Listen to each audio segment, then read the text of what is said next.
സഖാക്കളെ വിമർശിക്കരുത്, മോദിയെ പുകഴ്ത്തരുത്. ഇതാണോ 2026 കേരളത്തിന്റെ അലിഖിത നിയമം?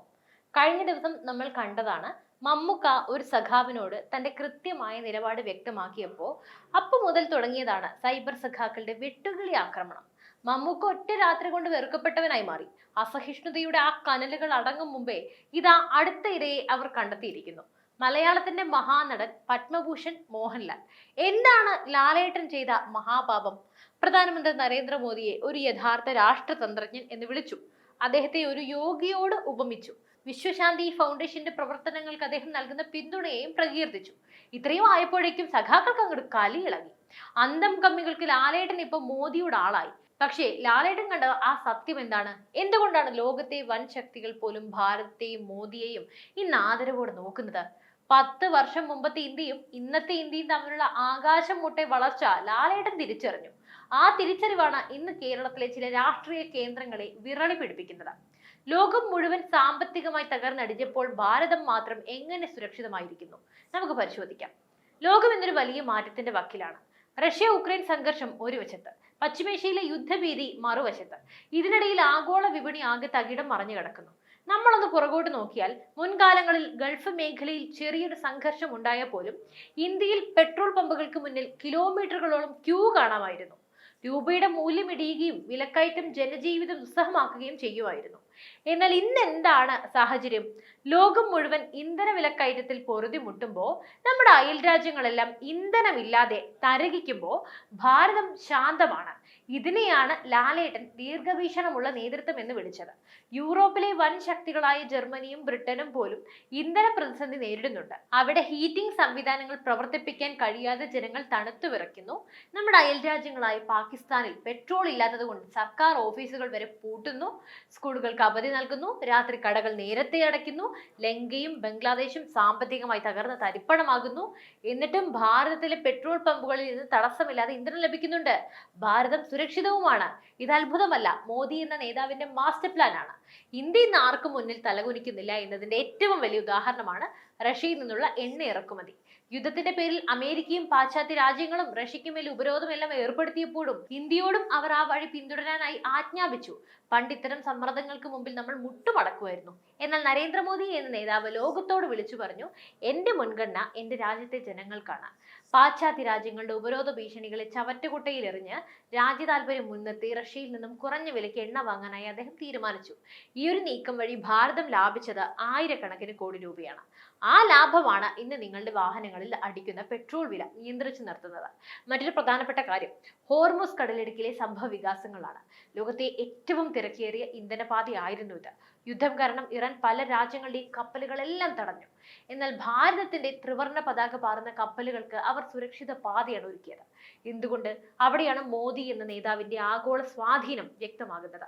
ലോകരാഷ്ട്രങ്ങൾക്കിടയിൽ ഭാരതത്തിനുള്ള ആദരവ് ഇന്ന് അത്രത്തോളം ഉണ്ട്.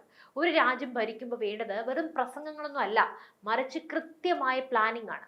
അപ്രതീക്ഷിതമായ യുദ്ധങ്ങളോ പ്രകൃതിക്ഷോഭങ്ങളോ വന്നാൽ രാജ്യം പട്ടിണിയിലാകാതിരിക്കാൻ മോദി സർക്കാർ ചെയ്തത് എന്താണ്? ഇന്ന് ഭാരതത്തിന് ഏകദേശം 74 ദിവസത്തിലധികമുള്ള പെട്രോളിയം കരുതൽ ശേഖരമുണ്ട്. മുൻപ് നമ്മൾ ഗൾഫ് രാജ്യങ്ങളെ മാത്രമായിരുന്നു ആശ്രയിച്ചിരുന്നത്. എന്നാൽ ഇന്ന് എന്താ അവസ്ഥ? മോദി ഭരണത്തിന് കീഴിൽ 40-ലധികം രാജ്യങ്ങളിൽ നിന്നാണ് ഇന്ത്യ ക്രൂഡ് ഓയിൽ ഇറക്കുമതി ചെയ്യുന്നത്. Iraq, Russia, Saudi Arabia, UAE, America എന്നിങ്ങനെ സ്രോതസ്സുകൾ വൈവിധ്യവൽക്കരിച്ചു. അതുകൊണ്ട് തന്നെ ഏതെങ്കിലും ഒരു മേഖലയിൽ യുദ്ധം വന്നാലും നമ്മുടെ ഇന്ധന വിതരണത്തെ അത് ബാധിക്കില്ല. ഈ ദീർഘവീക്ഷണമാണ് ലാലേട്ടൻ പ്രശംസിച്ചത്. പഴയ ഇന്ത്യ ഒരു ഇറക്കുമതി രാജ്യം മാത്രമായിരുന്നു. എന്നാൽ ഇന്നത്തെ ഇന്ത്യ അയൽ രാജ്യങ്ങൾക്ക് ഇന്ധനവും ഊർജവും നൽകുന്ന കേന്ദ്രമായി മാറിക്കഴിഞ്ഞു. ശ്രീലങ്ക പ്രതിസന്ധിയിലായപ്പോൾ അവർക്ക് ഇന്ധനം നൽകി സഹായിച്ചത് ഭാരതമാണ്. നേപ്പാളിലും ഭൂട്ടാനും ഇന്ധനം എത്തിക്കുന്നത് നമ്മളാണ്. പെട്രോളിയത്തിന് പുറമെ സൗരോർജ്ജത്തിലും ഗ്രീൻ ഹൈഡ്രജനിലും ഇന്ത്യ ഇന്ന് ലോകത്തെ മുൻനിരയിൽ നിൽക്കുന്നു. ഇന്റർനാഷണൽ സോളാർ അലയൻസ് എന്ന സംഘടനയ്ക്ക് നേതൃത്വം നൽകുന്നതും ഭാരതമാണ്.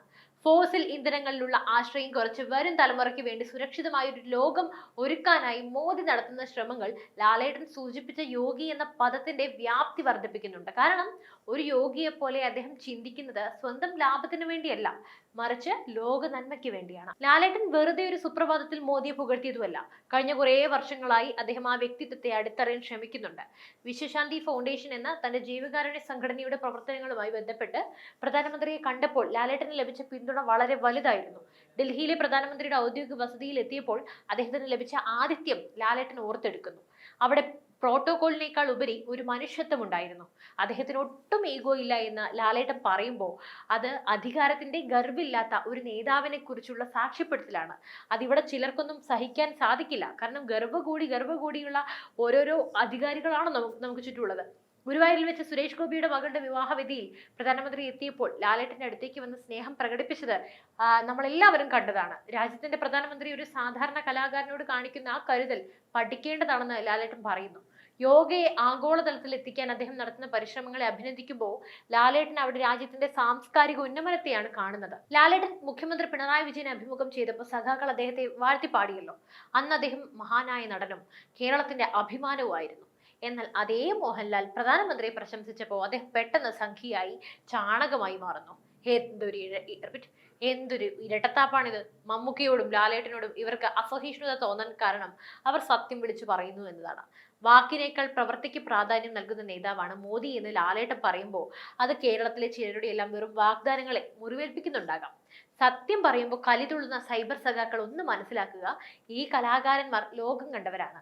അവർക്ക് രാഷ്ട്രീയത്തിനെല്ലാം അപ്പുറം ചിന്തിക്കാനും കഴിയും.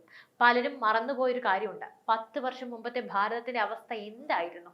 അന്താരാഷ്ട്ര വേദികളിൽ ഭാരതത്തിന് അർഹിച്ച പരിഗണന ലഭിച്ചിരുന്നില്ല. നമ്മുടെ മുൻ പ്രധാനമന്ത്രിയെല്ലാം ഒരു കോമാളിയെ പോലെ നിന്ന സാഹചര്യങ്ങളെല്ലാം നമ്മൾ കണ്ടിട്ടുണ്ട്. ഡിജിറ്റൽ രംഗത്ത് നമ്മൾ ഏറെ പിന്നിലായിരുന്നു. ഭീകരാക്രമണങ്ങൾ രാജ്യത്തിന്റെ പല ഭാഗങ്ങളിലും പതിവായിരുന്നു. എന്നിട്ടോ അവരോട് പോയി നമ്മൾ സന്ധിയിൽ ചേർന്നു. ഇന്നത്തെ അവസ്ഥ എന്താണ്? ഇന്ത്യ ലോകത്തിലെ 5ാമത്തെ വലിയ സാമ്പത്തിക ശക്തിയാണ്. വൈകാതെ നമ്മൾ 3ാം സ്ഥാനത്തെത്തും. ഡിജിറ്റൽ ഇന്ത്യ വഴി സാധാരണക്കാരന്റെ ബാങ്ക് അക്കൗണ്ടിലേക്ക് നേരിട്ട് പണം എത്തുന്നു. UPI എന്ന വിപ്ലവം വഴി ലോകത്തെ തന്നെ നമ്മൾ വിസ്മയിപ്പിച്ചു. ആർട്ടിക്കിൾ 370 റദ്ദാക്കിയതും രാമക്ഷേത്ര നിർമ്മാണവും വഴി ചരിത്രപരമായ തീരുമാനങ്ങളെല്ലാം എടുത്തു. കോവിഡ് കാലത്ത് ലോകത്തിന് മുഴുവൻ വാക്സിൻ നൽകി ഇന്ത്യ ഒരു വിശ്വഗുരുവായി മാറി. പിന്നെ പറഞ്ഞാലൊന്നും തീരില്ല, ഒരുപാട് ഇൻഫ്രാസ്ട്രക്ചർ ഡെവലപ്മെന്റ് ഉണ്ട്. ഇതൊന്നും കാണാതെ ലാലേട്ടനെ വിമർശിക്കുന്നവർക്ക് രാഷ്ട്രീയ തിമിരം ബാധിച്ചിരിക്കുകയാണ്. ഈ നേട്ടങ്ങളെല്ലാം ഉണ്ടായത് ദീർഘവീക്ഷണമുള്ള ഒരു ഭരണാധികാരി ഉള്ളതുകൊണ്ടാണ്. ലാലേട്ടൻ കണ്ട ആ വിഷൻ തന്നെയാണ് ഇന്ന് ഭാരതം അനുഭവിച്ചു കൊണ്ടിരിക്കുന്ന സുരക്ഷയും സമൃദ്ധിയും. പ്രിയപ്പെട്ട ലാലേട്ട, നിങ്ങൾക്കൊപ്പം ഈ നാടുണ്ട്.